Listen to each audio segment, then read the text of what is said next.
So today I'm going to talk about the emergence of hominins. Hominins are the species of humans in our lineage since the divergence from the common ancestor we share with gorillas and chimpanzees. So the Australopithecines and all of the species going back to about 7 million years ago since the divergence from those other African apes. So basically that's what we're going to look at, and we're going to look at the early stages of that period from about 7 million years to 4 million years. Some of the interesting things to think about are the degree to which we have evolved down separate evolutionary pathways in relationship to gorillas and chimpanzees. We have derived features, chimpanzees and gorillas have derived features, and there's been a tendency to look at chimpanzees as a model for the common ancestor 7, 8, 9 million years ago.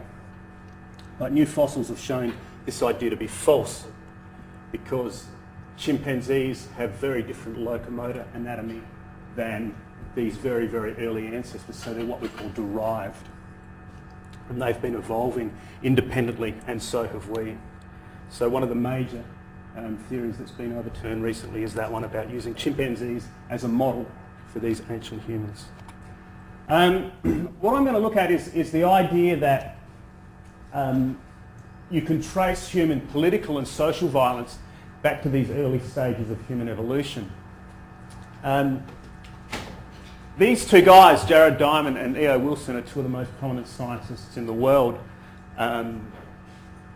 E.O. Wilson was kind of the founder of sociobiology in the 1970s, and Diamond's written on a big book on climate change called Collapse. But basically what these guys are saying is that there's a direct line of continuity between ancient pre-human violence going back 7, 8 million years ago and modern forms of aggression and violence. So there's a direct line of continuity between social behaviour 8 million years ago and, for example, the Nazi Holocaust. So they think that the origins of aggression are very old and ancient and primal. You can see Diamond makes this point quite explicitly. E.O. Wilson is a little more circumspect, but he still says that this is the best way we understand human aggression and violence. Wilson's theory is based on what we call the savannah hypothesis. He assumes that humans evolved on the open grasslands of the savannah, and it was limited resources and conflict between groups for those limited resources that caused intergroup violence, with cooperative groups, the most cooperative and warlike groups, being able to slaughter other groups and take for themselves the lion's share from a kind of miserly and unforgiving ecology. So the assumptions that these guys are using are based on certain ideas about the paleo environments that humans evolved in. What the most recent fossils show us is that early humans evolved in woodland and forested habitats as opposed to the open grassland savanna habitats. Okay, this is some of the problems with the primal origins of violence theory. As I've said, it assumes hominins evolved on the savannah where competition for scarce resources resulted in intragroup and intergroup conflict. One of the problems with this approach is it lacks a nuanced understanding of comparative primate socioecology. So it doesn't really attend to the degree to which behaviour is correlated with different ecological niches. And this is very, very important when you're looking at climate change and adaptation in different periods of human evolution. And something which I'm going to talk about a bit is the differences in craniodental morphology between humans and chimpanzees and other apes. Now, the savannah hypotheses, you can see here, if you've seen Kubrick's 2001 A Space Odyssey, he kind of took this idea on board. The savannah hypotheses began in the 1920s with Raymond Dart, and it kind of dominated thinking for most of the 20th century up to the late 90s. And you can see here, Kubrick took this idea, and you've got an Australopithecine using a zebra femur to commit acts of violence, and then he throws it into the air and it becomes an orbiting spacecraft. So it kind of links primal violence with the advance of civilization and technology. So this idea of linking violence with the savannah became a kind of cultural mythology in the 20th century and has only been overturned with recent fossils that have been found in the last 10 to 20 years. So what we need to do is we're going to understand what the behaviours were of early hominins the social and mating systems, we have to remember that soft tissue doesn't fossilise, behaviour doesn't fossilise. So how are we going to find out how these ancient humans behaved? What were their mating systems? What were their social structures? And what we do is we use comparative primatology.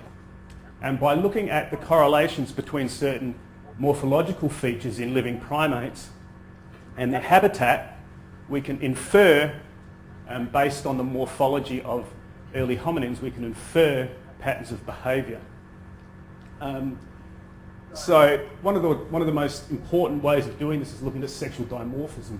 Di meaning two and morph meaning form. So looking at the different shapes or sizes that exist between male and females within a species. Sexual dimorphism is usually associated with polygynous species. That's where you have a kind of dominant male with a number of females with a kind of harem structure. Less sexual dimorphism is usually associated with monogamous species and pair bonding. Humans are less sexually dimorphic and we're pair bonded. We tend not to have these harem-like structures that you find in other primates. Now you can see here, here's a gorilla, and the male here, he's much bigger than the females, and he's like the alpha male, the silverback alpha male. And the reason size evolves like that in these creatures is because he's the dominant male, and if subordinates come up and try to gain sexual access to the females, he'll be able to fight them off. And the bigger the male, the more chance he's got of doing that, which means over time that will produce selective pressure for increased size for males, which results in the kind of discrepancy you see in the males and females in those species. But it's not just body size, which is associated with mating systems, it's also canine dimorphism. So in the same way that body size will help a male win these kind of tournament battles and gain privileged sexual access to females, also large canines will do the same. So if males are fighting against one another, those canines are going to help them in these tournament battles. And they can be very brutal at times. But the literature on sexual dimorphism is very complex, and it's very hard to untangle these correlations. And there's other factors which are often considered, and they have to do with ecology and predation pressure. For example, these savannah baboons, they have big canines because on the savannah there's a much higher density of predators that they need to defend their group against. And being protectors of the group, they will evolve canines so that they can fight against predators and kind of protect the group, being group protectors, that sort of thing. And also we have to look at the relationship between feeding ecology and levels of aggression, which is something I'll get to when we contrast the two species of chimpanzee. Just quickly looking at paleo environments, if we want to understand adaptations of early humans, we have to understand the environment that they lived in. And just to give you an idea of climate change, when Australia was down in the South Pole 50 million years ago, all of the central deserts of Australia, the entire continent was covered in tropical rainforests. And as Australia moved northward towards more equatorial regions, these rainforests shrunk. So if you go out to places like Alice Springs in central Australia, you'll find there's the Great Sandy Desert and these vast gibber plains that were once rainforests. And there's a place west of Alice Springs called Palm Valley, and it has these big Gondwanan pines, these remnant species from 50 million years ago. And you come out of the valley and it's desert. So Australia has gone through a process of deforestation, and a lot of other continents this has happened in the last 50 million years.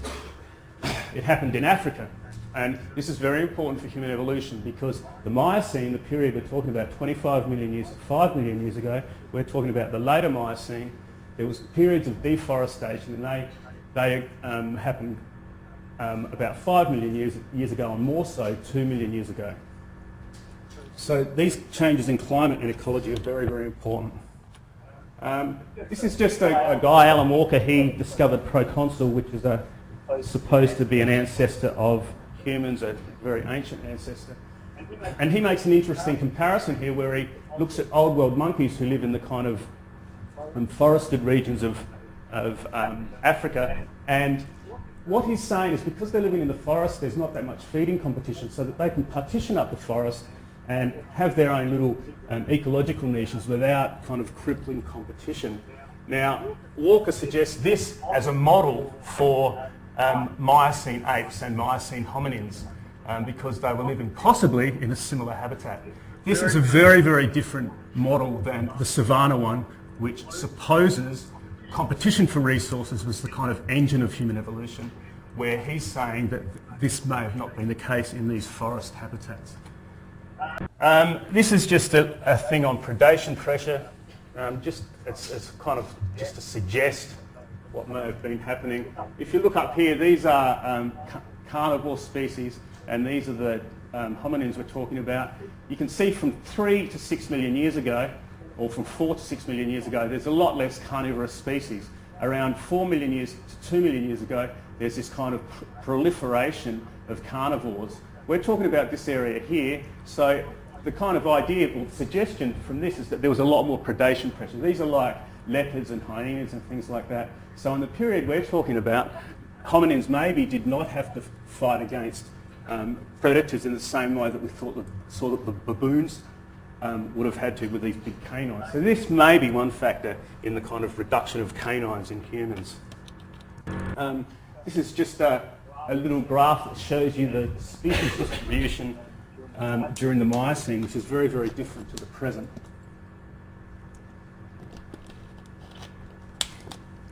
So what's happening here is you have 20 million years ago to the present, and this is the percentage of apes, and this is the percentage of monkeys. 20 million years ago it was 90% apes and 10% monkeys. As we come down, for example, 15 million years ago it was 60% apes and 40% monkeys.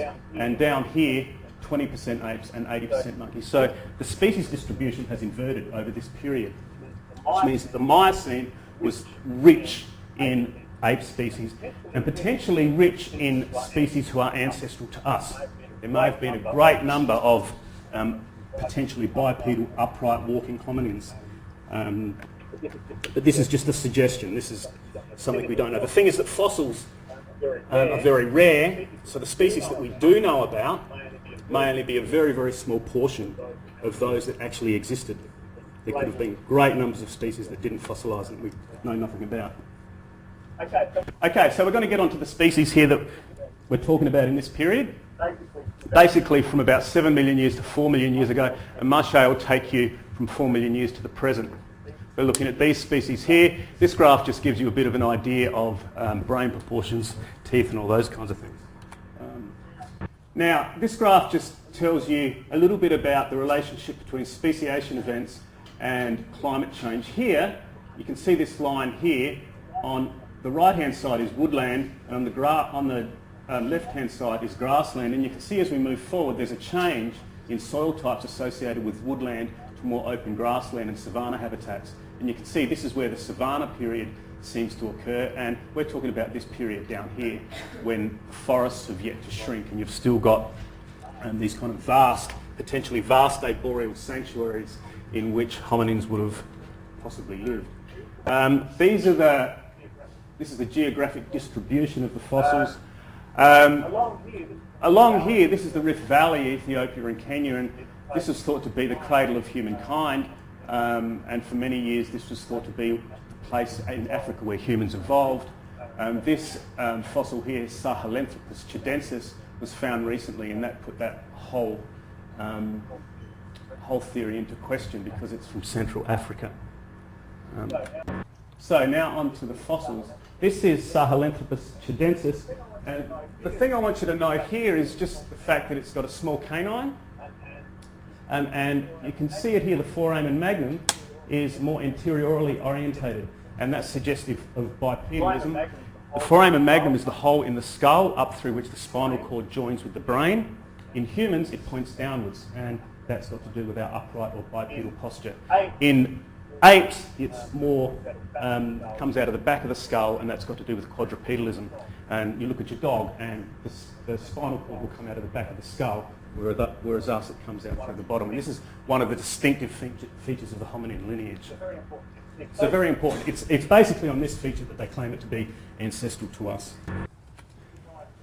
This is the guy who found it, Michel Brunet. He's a French paleoanthropologist. When he said there are human fossils out here in Central Africa, people thought he was completely nuts.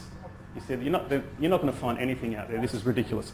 And for 20 years, he went searching here for fossils. And he'd go out there, there's dust storms, it's a very arid, dry place, and he'd wear ski masks and just look around in the sands of this area trying to find fossils. And eventually, he came up with one, and it kind of revolutionised a lot of thinking about human origins. Now, the thing to note here, this is an artist's reconstruction, but they do consult with the scientists to kind of get an idea of what it was like. Just note the difference between the environment now and how they think it used to be back in the late Miocene. You've got quite wooded, lush vegetation, lakes and places like that. Seems like not a bad place to live, really. Okay. This species here, I'm just going to quickly say something about it. The thing to note is the femur suggests bipedality. And this again, the savannah hypothesis was sought to be a reason that we are bipedal. You can look up over the grass and see predators or see groups that you're going to fight against or who are going to fight against you. So bipedalism was thought to be an adaptation to the savannah. These creatures are forest-dwelling creatures, but they are bipedal. So this, again, these new fossils question the whole savannah hypothesis. Ardipithecus cadaver. Again, note the difference between what we think the habitat was like and the excavation site. The only thing I want to note about this species is it has what we call a feminized CP3 complex, which means it's less sexually dimorphic. It's been suggested it's less sexually dimorphic than other apes. Now, the CP3 complex, in other primates, you have this CP3 complex, which is where the maxillary canine hones against the mandibular premolar here, and the distal facet hones against the mesial facet, and it functions as a kind of sharpening mechanism, like sharpening a knife, basically.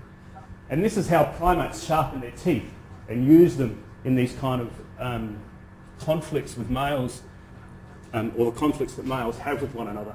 And they're quite vicious and brutal when they get these big canines out and use them against one another. What we notice in cadaver is the canines are much smaller. It's thought that the canines actually resemble the feminine form of the canine. Okay, in modern humans, male canines and female canines are about the same size, and they thought that this is the first indication where we have evolution towards the modern kind of dental morphology. Now, this is the most important one. Ardipithecus ramidus. We've got postcranial bones, a lot of dental bones and cranial bones. It's very rare to have a full, complete skeleton like this, and this has been one of the most important finds in the last 30 or 40 years. The data was only published in 2009. So in this species, very little sexual dimorphism, and this is the key to potentially understanding their social systems and mating systems. Just quickly look at the Ardipithecus ramidus has an opposing big toe, suggesting it was up in the trees. And it also has a hand suggestive of what they call palmar-grade locomotion. And monkeys will walk on the ground with their forelimbs like that, with the metacarpals parallel with the ground. And Ardipithecus ramidus has this kind of hand morphology similar to those of other monkeys. The thing to notice is that chimpanzees and gorillas evolved a different kind of locomotion after, it's been suggested, they separated from us, from the last common ancestor 7 to 8 million years ago. Now, chimpanzees do what they call knuckle walking, where the phalanges are on the ground and they have a very, very kind of firm structure in the wrist and this part of the hand, so they walk on their knuckles. There's no evidence of this in Ardipithecus ramidus.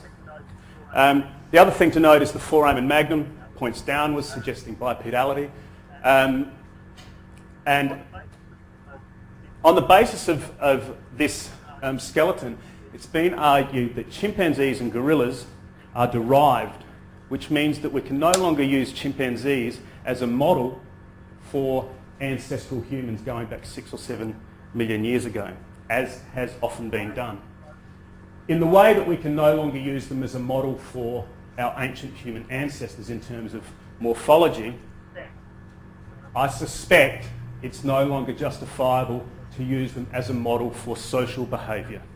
In the same way that we have developed different locomotor patterns, and so have they over the last 7 million years, I think they have developed different social behaviours as a response to different climatic conditions. So the fact that chimpanzees engage in certain behaviours now is no evidence that our common ancestor did 7 million years ago. And just quickly looking at the dental morphology of Ardipithecus ramidus, you can see here, this is the human. You can see that the canine here and the molar here, the premolar here, sorry, the honing facet no longer exists. Here you can see it in chimpanzees. That canine is still honing against the third premolar. In Ardipithecus ramidus, although the canines are bigger than humans, that honing facet has gone. And it's been suggested this is because there was relaxed or reduced selection on male-male aggression in terms of a reproductive strategy. This is just looking at the relationship of the Ardipithecus skull to chimpanzees. Now I'm going to briefly talk about what's called the juvenilization theory, and the thing to look at is the shape of the chimpanzee skull, not so much the size, but the shape has an affinity to human skull morphology. The kind of domed forehead, the lack of brow ridges. Ardipithecus, to a certain degree, is more similar to the fetal condition of the infant chimpanzee, than the adult chimpanzee. And the other thing to note is here, the foramen magnum is orientated posteriorly in the adult chimpanzee, and in the infant chimpanzee, it's in the centre of the skull. Here, we see the same thing in the adult Ardipithecus ramidus. So the idea is that the adults of these ancestors retained aspects of juvenile morphology as a kind of adaptive innovation. So what conclusions can we draw? As opposed to males fighting against one another with these big canines as a reproductive strategy, as opposed to males becoming bigger in relationship to females as a reproductive strategy, it's thought that males would have started provisioning. So instead of using your big teeth to get a girlfriend, you actually go out and find some food for her and take it back to her. And that becomes your means of reproducing, basically. So yeah, that's what they thought, and that's sort of what humans do. That's what modern humans do. So this is sort of where we think incipient pair bonding and monogamy may have begun. So there's reduced aggression in males, and it's been supposed that this is where you start seeing paternal investment in offspring as a reproductive strategy. Most other primates, or a lot of other primates, or great apes, African apes, don't tend to invest in offspring, whereas this is kind of one of the idiosyncratic traits of humans. Males tend to invest in offspring. So it's thought that there was a change in mating systems and sexual psychology at this very early stage in human evolution. Now, the thing that we need to look at is how are we going to infer social systems in early hominins when all we have is bones? Okay, so a good way to approach this is looking at two species of chimpanzees who inhabit different ecological niches and have different kind of behavioural repertoires. So we're looking at bonobos and chimpanzees. They're both chimpanzees, but two different species of chimpanzees. If you just look up here, you've got the Congo River, and south of the Congo here is where bonobos live. And this is a quite lush forested region, lots of resources, all of this sort of stuff. And north of the Congo is where the chimpanzees live. And this is a kind of more arid and kind of fluctuating area where it's not as reliable in terms of resource availability. So in chimpanzees, we see that there's feeding competition with gorillas, feasible food supply, and during periods where there's reduced resource availability, groups disaggregate. So the females will actually go off and start foraging with their offspring, and the males will go off. So they kind of separate during periods of low resource availability. Consequently, there's higher levels of territoriality in chimpanzees, and there's lethal intergroup violence. So groups of male chimpanzees will patrol the borders of their territory, and if they see another chimpanzee coming into their territory, they will hunt him down and they will basically kill him, and they'll use their canines at times to disembowel other chimpanzees, and it can be very, very brutal. They've even been known to eat other chimpanzees. So chimpanzees are very, very violent. In comparison, bonobos down here in the Congo, there's no competition with gorillas. Gorillas don't live here. There's less seasonality in food supply, and they will forage in large groups, and there's been no evidence yet for lethal intergroup violence. And neighbouring groups will often merge and forage together. So when two groups meet one another, the guys will come up and, you know, sort of bluff and bluster, trying to show off and things like that.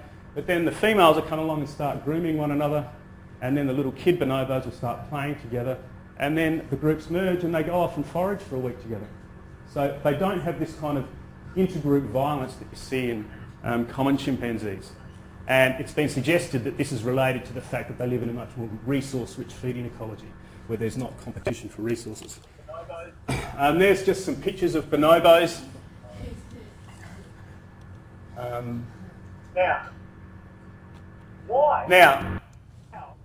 Why or how do bonobos develop a social system that's less aggressive than chimpanzees? And it's been suggested that there's reduction in aggression due to what we call juvenilization and self-domestication, in the same way that domesticated dogs are less aggressive than wild foxes or dingoes. It's suggested that these have domesticated themselves. Okay? Bonobos are less sexually dimorphic than chimpanzees. Bonobo adult skull morphology resembles that of a juvenile chimpanzee, and the degree of cranial-based flexion in relation to chimpanzees is also juvenilized or pediomorphic. Now, the readings I've given you, the paper by Brian Hare, that's interesting to read about all this stuff if you want to find out more about it. Now, bonobos use sex as a mechanism for reducing aggression. So if there's a fight and, you know, two males get into a fight or whatever, it sort of de-escalates. They just have sex instead of fighting. Okay? And there's sex between female sex. This is two females. They call this GG rubbing. So they're a highly promiscuous species, but sex is used as a way of kind of a conciliatory mechanism through which aggression is diffused. Okay? Now,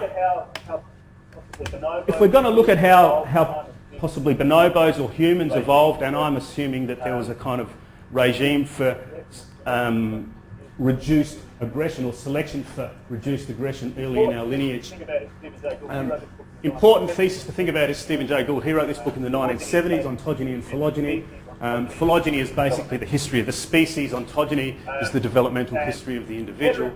And heterochrony means hetero meaning many and chrony meaning timing. Okay, so it means different developmental rates or different developmental timing. And he suggested that you can dissociate developmental trajectories and that you can change developmental growth rates. And he thought that this was facilitated by decoupling somatic and sexual maturation. And one of the examples he used is the retention of larval morphology into adulthood in salamanders. And you can see this here. This is an aquatic salamander, and it kind of retains the fetal morphology. Now, if populations move out onto the land, they start growing legs, a tail, and they lose their gills. But if those populations move back into an aquatic environment, the development of these land-based features are actually retarded, and they maintain the kind of larval morphology. You think of a tadpole, that's kind of a larval form, it becomes a frog and it's terrestrial. These guys can actually retain the larval morphology as adults. Gould argued that this is one of the major evolutionary innovations in the human lineage, that we are kind of juvenilized, or what is called neotenous. We have a number of neotenous features. Now, this book has spawned a vast literature, often acrimonious literature, Many people have argued against it, many people have argued for it, and I think it's a fascinating area to look at. Chapter 10 of this book I've put on the reading list, and an article that critiques the debate since, which is really worth having a look at. That's just a quick look at how heterochony has functioned in human evolution. You can see here chimpanzee tooth eruption at 3 years, ours at 6 years, and it's thought that the developmental trajectories associated with tooth eruption changed in our lineage, and also the age of sexual maturation and a period of extended childhood for learning. All of this kind of changing development as evolutionary innovations. These are some of the things that have been proposed. Our skull resembles the juvenile chimp more than the adult chimp, so it's thought that we retain juvenile skull morphology into adulthood. And this has also been suggested that our hairlessness is also a retention of fetal distribution of hair. And you can see here the fetal chimpanzee has hair on the head, the eyebrows and on the chin, and not on the rest of the body. So it's thought that there are mechanisms associated with the growth of hair that have been kind of retarded basically. Gould has since been vindicated with the field known as evolutionary developmental biology, where it's not so much mutations which are added to an organism that produce adaptive change, but regulated genes which can slow down or speed up developmental processes, therefore causing changes in morphology and changes in neurochemistry and all these sorts of things. So his book actually spawned, or was one of the instigators of developing the field of evolutionary developmental biology, which is quite fascinating literature to read. This guy, Louis Bolk, he was a Dutch anatomist. He first proposed the fetalisation theory back in the early 20th century. Just the thing to note here is that this is an infant chimpanzee, and the foramen magnum is more anteriorly orientated. As the chimpanzee grows, it moves backward for bipedalism. So we've kind of retained the infant position of the foramen magnum. There's some papers to read about that. I won't go on about it. And that's the kind of index he used to look at the relative position of the foramen magnum in relationship to the entire skull, and this enabled him to compare relative dimensions across primate species, and he found that adult humans fell more within the range of infant or juvenile primates than adult primates, and that was what underpinned his idea of a kind of fetal form retained into adulthood in humans. Now, what's the relevance of this? Interesting study was done by this guy called Belayev in Russia, where he got a group of foxes, put them in a cage, and then he put another in the cage, and those foxes which didn't bite him, he then took them out and bred from them. And then that group, he would do the same. Those foxes that didn't bite, he would breed from them. So what he was doing was he was breeding for lack of aggression. And what ended up happening was after 20 years of doing this, these are adult foxes, and they would come up and they were quite friendly, and they would lick their owners and sought human contact, and lack the kind of aggressive responses that you see in the adult foxes. Now these foxes are still adults, but they just exhibit these kind of puppy-like features, the kind of features that we see in pet dogs. So what they'd done is they'd actually created a population of effectively domesticated foxes, like we have our domesticated dogs. The interesting thing is, by selecting on one behavioural trait, lack of aggression, this was accompanied by a whole cascade of hormonal and developmental changes, where they had the floppy ears, decreased levels of aggression or hormones associated with aggression, etc., etc. So, what conclusions can we draw from this? It's suggested in the Brian Hare paper, he uses these foxes as a model for looking at decreased aggression levels in bonobos, and that they might have gone through a process of self-domestication, and that would have produced decreased levels of aggression in relation to chimpanzees. In humans, there's evidence for this. There's evidence against it, but there's also evidence for it. We retain juvenile dimensions of the skull, and other neotenous features suggest possible evolution via self-domestication. Late Miocene ecologies resemble bonobo habitats. So if there's not that much resource competition, there's not that much need for aggression, so therefore you can have selection for reduced aggression in those kind of ecologies, which provides evidence against the savannah and resource competition hypotheses as being the kind of engine of human evolution. We no longer have to think that humans evolved in a kind of crucible of bloodshed and slaughter, as was suggested by Diamond and Wilson.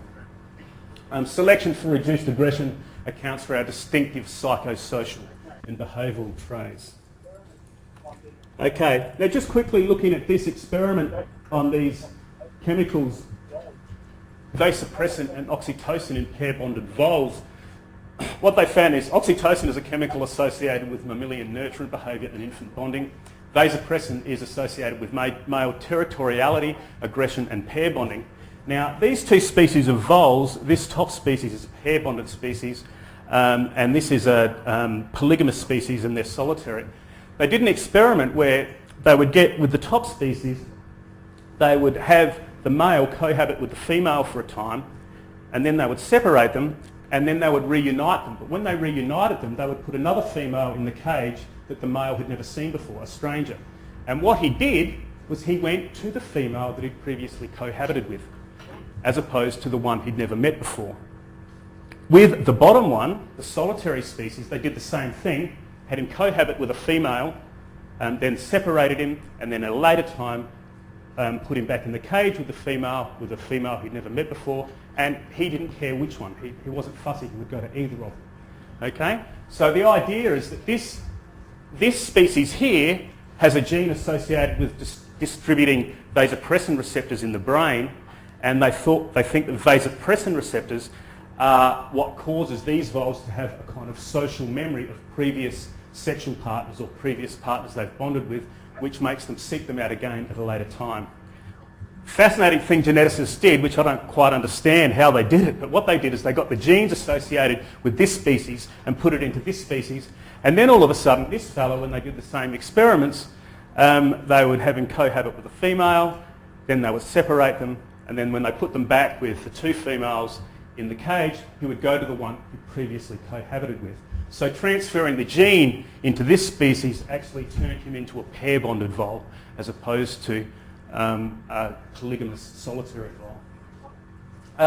And this is from Panksepp, that's the guy that I've put on the reading list, and he's suggesting that the highly social prairie vole exhibits more infantile distribution of oxytocin receptors than does the montane vole, which prefers a solitary lifestyle. So there's an implication of the kind of co-option of infantile neurochemistry in adult sexual behaviour. Okay, what is the implications of this?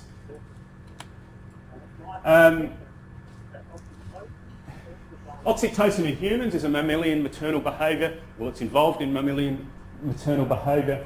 When an infant suckles on the mother, this produces oxytocin secretion from the hypothalamus, and it kind of facilitates pair bonding between mother and infant. Now, this is a graph that looks at secretion of vasopressin and oxytocin in the male brain during sex. And you can see prior to orgasm, you've got very, very high levels of vasopressin. And vasopressin is associated with aggression, territoriality, and pair bonding, as we saw in the voles. But what happens at orgasm, this kind of chemical goes down, and then there's a massive rise in oxytocin levels, which sort of stay around for 10, 30 minutes after, whatever, it starts declining. Which would account for the kind of pair bonding in humans that through sex humans can develop deep affective attachments, and there's much more warmth in human sexual relationships, I suppose you'd say. In chimpanzees have sex and then they're out of there and it's all over and done with. Whereas this suggests that there's kind of a more continuous relationship between males and females in humans. Now, this is looking at neural correlates between nurturance and pair bonding. There are differences in the neural circuits used in human sexual psychology and infant mother bonding, but are all so similarities, and they're very important. Now, this here, possible exaptation of maternal biochemistry in human sexual psychology. Exaptation is a coin that was termed by Stephen Jay Gould, and basically an adaptation is where you have a trait and it's an adaptation to current circumstances. What Gould said is that many traits may be exaptations, which means they may have evolved thousands and thousands or even millions of years ago for a certain purpose, and then later in the evolutionary history of a lineage, they may be kind of co-opted, or what we call exaptated, for a different purpose. And it's my suspicion that oxytocin first evolved in mammals as a way to establish infant-mother bonding, and then once you had the development of pair bonding, which we think began with Ardipithecus, with the reduction of the canines, all of that sort of stuff, that these neurochemical circuits were actually co-opted in human sexual psychology. That's kind of more speculative. I'm not sure how that would hold up to further scrutiny. Just quickly, vasopressin in hominoid evolution. I don't know how well you can see this here, but this is looking at the genomes of chimpanzees. There's Homo sapiens at the top, chimpanzees here, and bonobos. And you can see all these missing lines here. That shows where genetic material associated with vasopressin receptors, is absent in chimpanzees, but they are present in humans and they are present in bonobos. So we share the gene associated with vasopressin receptors with bonobos, but chimpanzees do not have it. So as we saw in the prairie voles, vasopressin is associated with pair bonding, chimpanzees don't have it.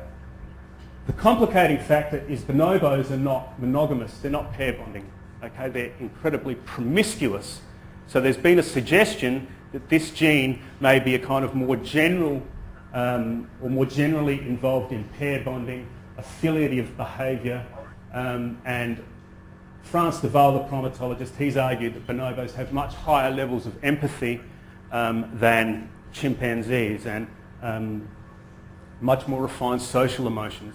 And humans, at their best, can have quite significant levels of empathy for one another. So that's kind of an important thing that's come from studies of the primate and human genome. Okay, so conclusions. We only have evidence for lethal intergroup violence in the archaeological record going back 20 to 30,000 years. Okay? We don't have evidence for it prior to that. Now, the absence of evidence is not evidence of absence. It doesn't mean it didn't exist. There's just no evidence for it. Evidence may turn up, who knows? But at the present time, we only have evidence of it 30,000 years going back. So precursors basically to what we think of as modern warfare. Modern humans may differ from other hominin species. So when we're comparing modern humans with chimpanzees, and then inferring similar behaviour patterns going back 7 million years, it assumes that ancient humans behaved the same way as modern humans in terms of intergroup violence,